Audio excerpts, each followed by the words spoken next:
record this. Okay, so we're going to start off by talking about the differences in the question. And Jason has pointed out rhetorical strategies is something that is a little bit different to what we've come across before. Okay. What have we come across before? Devices and choices.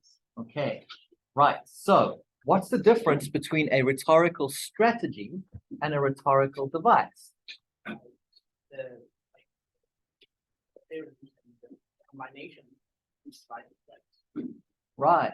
How they work together, right? The combination of everything. That's a nice way to look at it. Good. Right, so what they're basically saying to you, and what I'm going to say to you from this moment onwards when you're writing a rhetorical analysis essay, is that you do not have to obsess about devices, but rather look at the strategies. Okay, now let's see what our friend has written here in sample A. Let's have a look at our friend's thesis statement, because he or she starts off with a whole lot of context, historical context, which is quite good, right? If you know something about American history, you know that, you know something about the context. We'll get into that in a second. But here's the thesis. Adams employs a concerned maternal tone, historical allusions, qualified flattery, patriotic appeals, and lists to impart the importance of maximizing on the natural talent by applying oneself. How many rhetorical strategies or choices or devices are in that thesis statement? 5, right? Yes. Okay, good. You've got, where are we? Concerned maternal tone. So you can talk about tone as one strategy. That's something we've already practiced, right? Tone as a strategy. Historical allusions. What is that? Is that a strategy or a device? It's a device, right? Okay, so that's the second one. Qualified flattery. Is that a device? It's more of a strategy, right? Yes. To flatter someone means that you say some good things about them in order so that maybe they can do some things for you, right? Okay, that's the third. Patriotic appeals. What is that? And love. Yes, love for country, right? So is that a device or a strategy? It's device. Good. Okay, yes, that falls under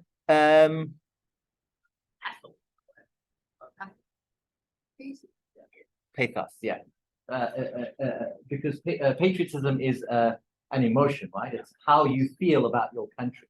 So that would fall under pathos, absolutely.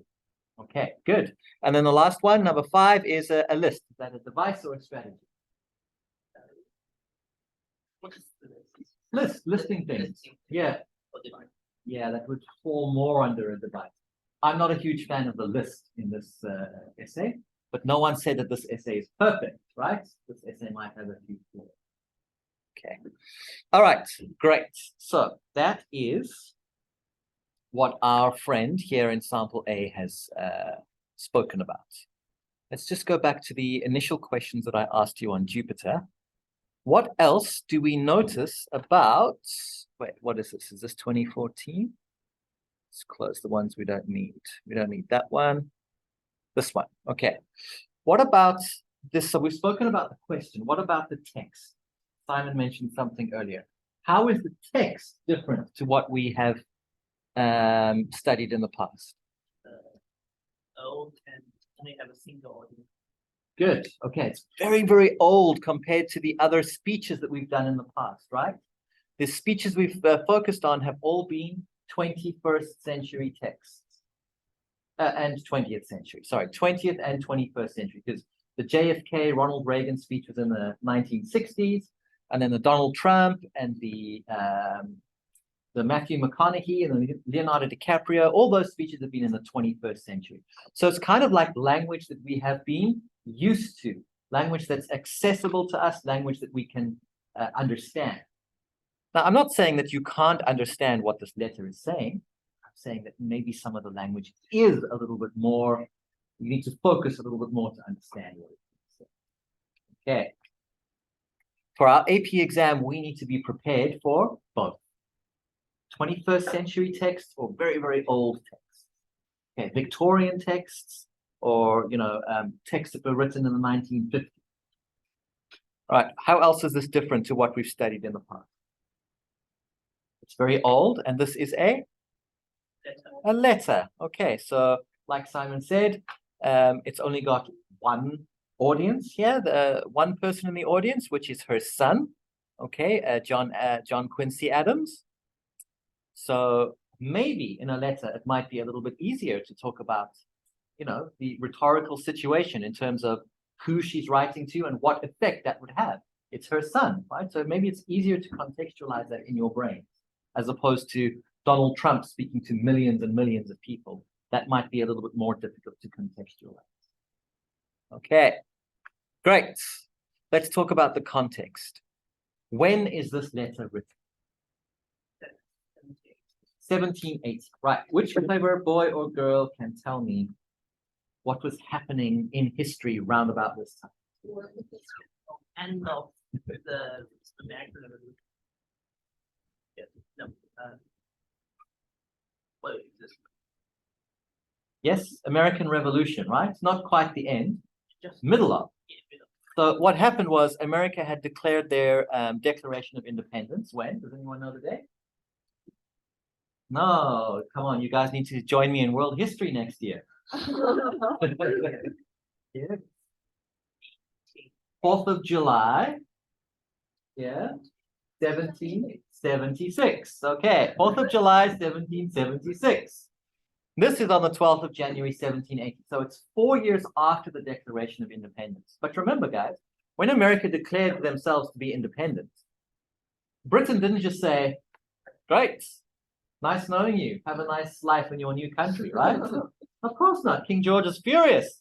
How can these people, declare themselves independent of the crown? And they went to war, right? American War of Independence, which lasted when? 1776 to when? I know some of you have Google open there. 1786. Yeah, 5, 6, around that time. Okay. So this is kind of like slap bang in the middle of the American Revolutionary War. Okay. And we know because we've read the letter that Abigail Adams is writing to her son. Where is her son? On the ship. Journey. Yes, going to France, right? Accompanying his father, who is a diplomat, right? Diplomat means like a representative of a country. Why do you think they'd be going to France? Ally. Huh? For the alliance for France. Yes. Okay, France was an ally of America in this war. Yeah. Okay, that's where the Statue of Liberty comes from. Yeah. Okay, great. So there's the sort of context that I wouldn't say you need to know it, but it's certainly very helpful to know these things. Like our friend here, who wrote so beautifully about contextualizing this topic. Not only are they doing soapstone, but they're also contextualizing the topic really well. If you can get that right, you'll make the marker really happy. Let's have a look and see what they said. In 1780, 8 years before the ratification of the Constitution, Abigail Adams wrote to her son, John Quincy Adams, the future president of the United States, while he was traveling overseas with his father, who was a US diplomat. So there's a lot of information there. A lot of it is being given to you in the question, guys. Okay. Yes? Have I said something wrong? Oh, okay. All right. So yes, everything there is in the question for you. Maybe if you can add a bit to it, then that's going to be great. Unaware that her son will become president, she writes to convince her son of the travel and of diligence. Okay, so yes, advising her son not to, be so anxious about this trip that he's on. Okay, great. Let's start with our friend, Mr. Kevin. So we've spoken about this sample essay's thesis statement and rhetorical choices, rhetorical strategies, and rhetorical devices. Let's see what you guys came up with. Kevin, what does your thesis statement sound like? What were the rhetorical strategies or devices that you spoke about in your essay? Compose Comparison. Comparison. Okay, what else? Illusion. Illusion. Yes. And shifting tone. From what to what?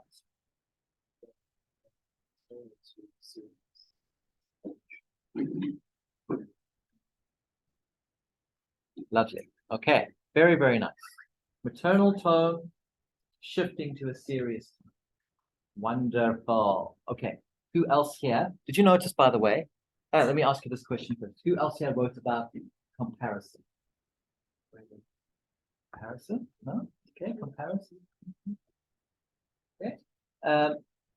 When I'm talking about comparison, what else am I talking about? What else could you have written about? Analogy. It could be an analogy or it could be a metaphor. Okay, so did you not write about analogy or metaphor? You did? What did you write? What were your three devices?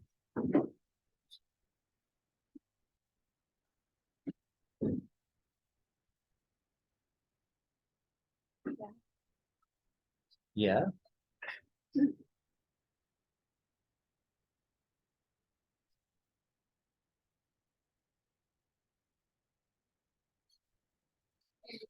Tone. Okay. Right. So you did illusion, analogy, and tone. Analogy is a comparison. So you did write about a comparison.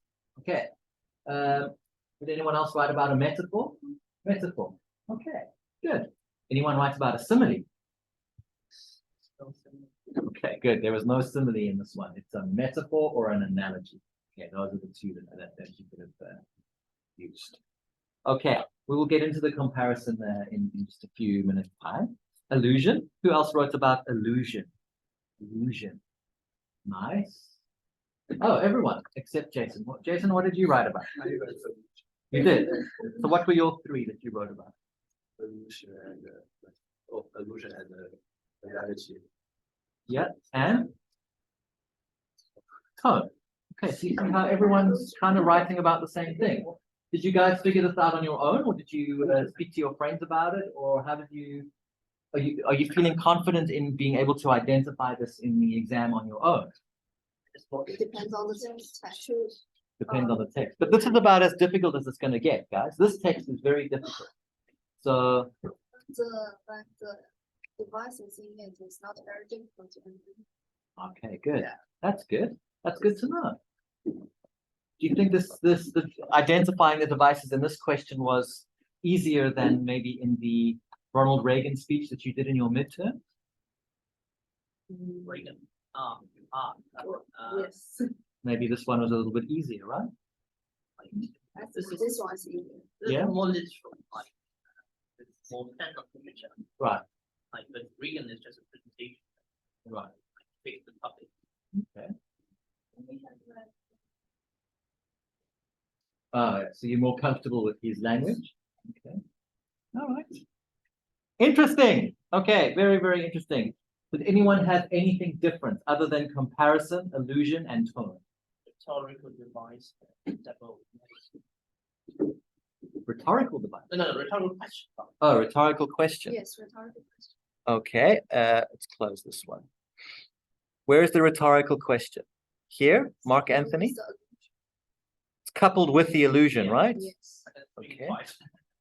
Okay, that's fine. Yeah, if you want to speak about it twice, as long as you link it to the effect that it has on the audience. Okay, the purpose as well, like to advise her son.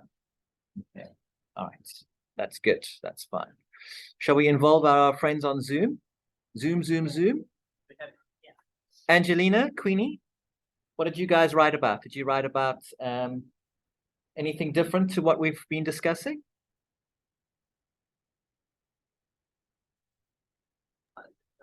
Oh, quite the same. Shema? I write tone, metaphor, and contrast. Contrast. Yeah, contrast. Contrast? What was the contrast? Show me the contrast here.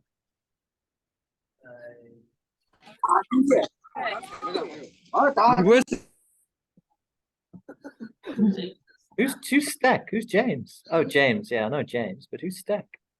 Okay. James friend. Oh, James is friend. So, Sorry, Queenie. Sorry to interrupt you. Where is the contrast in this letter? Which line? Okay, so Adams friend. I believe is in the third paragraph. Third paragraph. 1, 2, 3. This is where she's talking about the river.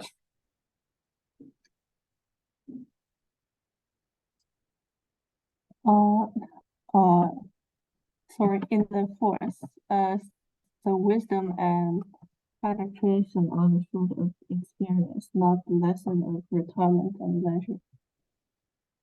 This part. Okay. All right. We're struggling to hear you there, Queenie.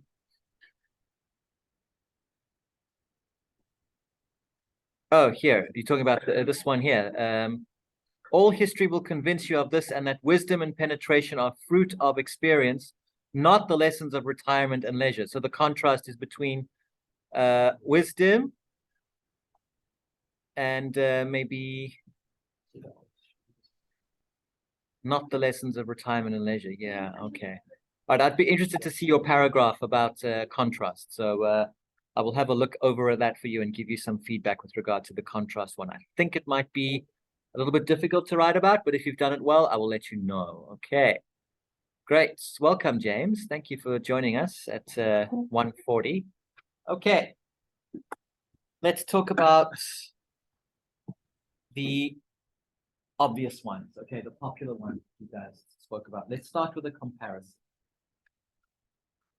What two things are being compared in this letter? What was the example of comparison? Well, the river and like the development of a river and the development of a personality, like mental well, the one's insight. Right. Okay, so the river is being compared to people's minds. No, it's more direct than that. Who is the writer comparing a river to? Her son, right? Her son, John Quincy Adams. How many of you stuck to the structure that said, just as a river does this, so too is her son she's hoping her son will do this? How many of you did the just as and so too comparison? Like similar meaning. Okay, good, well done. Similar meaning. So what did you write? Let me see. I think it just like blah blah blah and Just like. Did you say just like or just as? like I think that just like the river something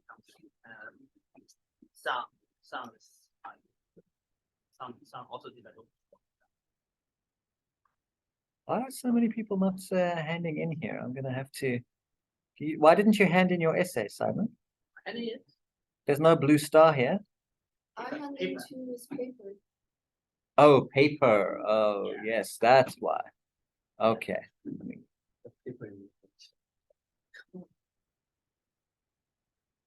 Okay. Yes, I'll have a look at the paper. Yes, guys. Okay, good. I want to ask you this. Let's have a close reading at this. So some author that I have met with compares a judicious traveler to a river that increases its stream the further it flows from its source. That's also a metaphor. That's part of the metaphor. Did you guys mention the source as part of your metaphor? Yeah. Yeah? Who is the source, or what is the source? Source of the river. Homeland. Okay, yes, could be the homeland, okay, like America. Where does John Quincy Adams come from? America. That's his source, right? Where else could he come from? Yeah. His mother. Yes, okay, his mother is the source, right? That's where, he comes from. The source of all life is your mother. Okay. So she's saying here, I don't want you to be sad or anxious that you're so far away from your home and from your mother, okay, the source, because just as a river charts its own course, the further it goes down the mountain, right? So too will you become your own man, the further you are away from me. Maybe there's a lesson that you guys can learn in that as well, right? You don't want to be around your mom all the time because, you know, there's too much love there. Maybe you want to go out into the world and be your own person. Okay. It doesn't mean that you're going to love your parents any less. John Quincy Adams proves that that's not the case because he really loves his mom. He didn't want to go on this trip with his dad, right? He wanted to stay in America, perhaps to help with the war effort, but also maybe to be close to his mother. Okay. So yes, if you had mentioned the source there, that would have been a good way to do it. So just as a river forges its own course, moves forward the further away it gets from the source, so too is John Quincy Adams becoming his own man. At least that's what Abigail is arguing. Guys, in your exam, if you get a comparison, please try to remember the just and so too. That's a really good way to force that comparison. A lot of you didn't do it in your midterms either when it was, remember, life was being compared to a fast-moving train. Yeah? Some of you didn't do that, just as life is hectic and unpredictable and difficult to, steady yourself on. So too is a fast-moving train, like a really, force of nature that doesn't stop for anything. Okay, you guys feeling comfortable? Once I turn off the heater? It's okay. It's okay. All right, great. All right. Shall we see how our friend here dealt with the? Well, he actually didn't mention comparison. Source A doesn't mention the comparison. Okay, so well done to you guys if you picked up on that. I'm happy. Shall we pick on someone? Someone who submitted electronically? Anyone want to be picked up? James. Okay, let's pick on James, seeing as though he was late to class today. Oh, he submitted a document. Yeah, James.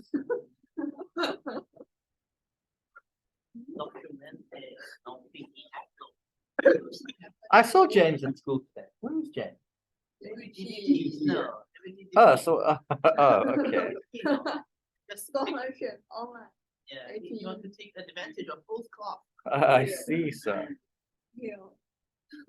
That's Yes. very efficient. Yeah. James has not covered himself in glory here because he's only done 2 body paragraphs. But here it is. For instance, Adam uses an author's comparison which compares a judicious traveler to a river. This is an effective comparison. Just as the river can increase its stream the further it flows from its source, so too travel can open people's horizons, improve people's quality, and steady diligence application. Therefore, Adams makes her son learn about the graceness of appealing to him from good virtues. Okay, James, if you are listening, this is a little bit too general. You haven't shown proper awareness of the rhetorical situation. So even though you're talking about Adams and her son here, earlier on when you're talking about improve people's qualities, why don't you focus on her son, right? Why don't you say the further that her son goes from her country will make him into a better man? Don't speak about general people. I made this point during your synthesis essays as well. Don't talk about the general population. Talk about students and education, right? Okay, this is a consistent lesson. Yeah. Learn. Oh.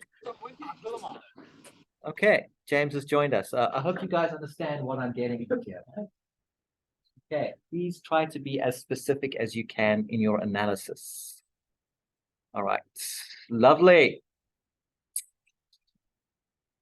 All right, let's move on to, sorry, does anyone have any questions about the comparison? Any want to say something about the comparison? In this paragraph, there are 3 Adams. Yeah. And I do some differentiate. Yes, you would need to. So you could just you could write Abigail Adams if you're referring to the writer of the text, right? Or you could write her son if you're referring to John Quincy Adams. You could write her husband or her husband or his father. Or you could just, write the names. That might take a little bit longer. But remember that it's from the perspective of the writer. So if you want to contextualize it in that way, you can write her son and her husband.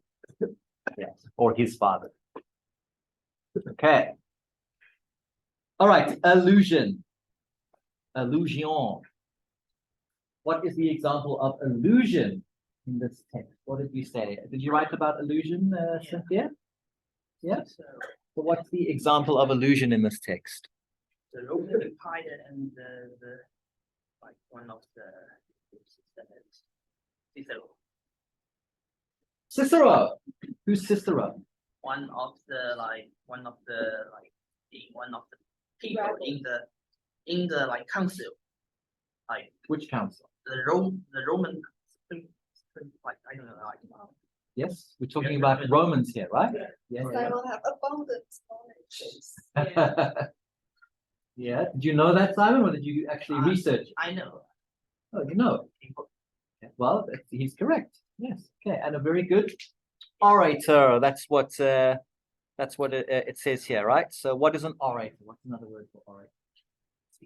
Speaker. Yeah, someone who's really good at speaking. Like Barack Obama is a really good orator. Okay. So, what are they saying here? What is Abigail actually saying here? Would Cicero have shone so distinguished an orator if he had not been roused, kindled, and inflamed by these three historical figures? Who are those three historical? Like Mark Antony's like the Tyrannical monarchs. Yes. Yes. the supreme officer, Right. and other one is I think like prior to Caesar. Yes.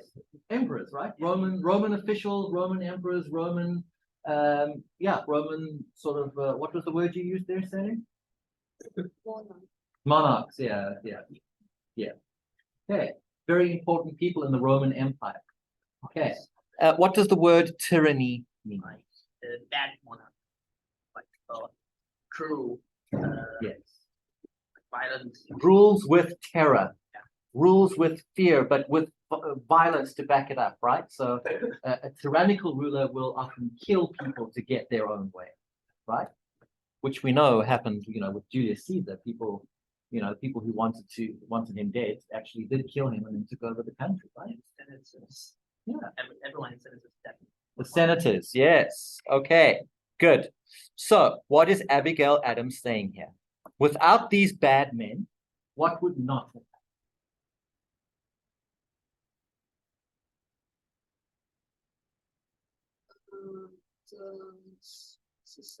Cicero. Would become an extraordinary orator. Right, yeah. He wouldn't have become an amazing speaker that we know and love him for today, right? Okay. So, in a broader general sense, what point is Abigail making? What did you guys say for this? People only face difficulties to stand for themselves. Excellent. Yes, people, out of adversity comes great people, right? If you face great challenges, then it's going to develop your character and it's going to make you into a better person. Does anyone want me to pick on them, or shall I pick randomly? Randomly, okay. Something sign on paper. Don't tempt me. Libe, did you write about illusion?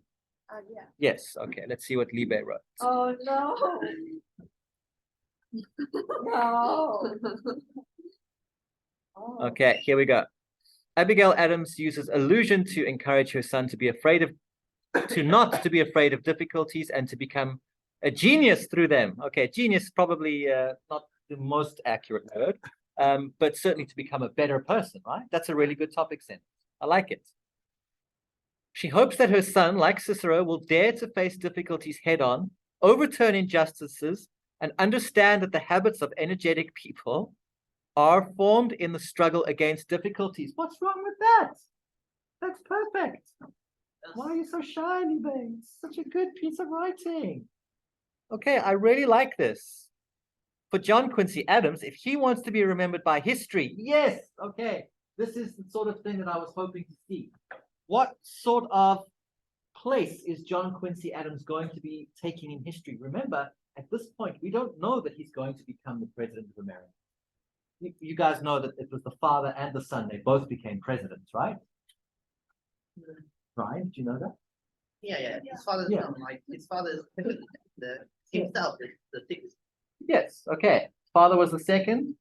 What? A Japanese man making a sixth. Yeah, you're right. Sixth president. Okay. Good. So I really like this here because Libe is saying if he wants to be remembered by history, he needs to learn from experience in order to gain wisdom and insight, even if that experience is bad. Okay. This is really good advice that the mother is giving him. Okay. Blind withdrawal and invasion will not solve the problem, and in the face of great needs, great virtues will arise from them. It's beautiful. Adams blessed her son with a clear understanding on this voyage that through his own efforts to help and the help of others, he can change the status quo of America and usher in a better future for America. Beautiful. Okay, this is like this will get you a 4 on the I haven't read the other paragraphs, but this paragraph alone, amazing. Okay, you're gonna get a really high score for this if you write like this in the exam.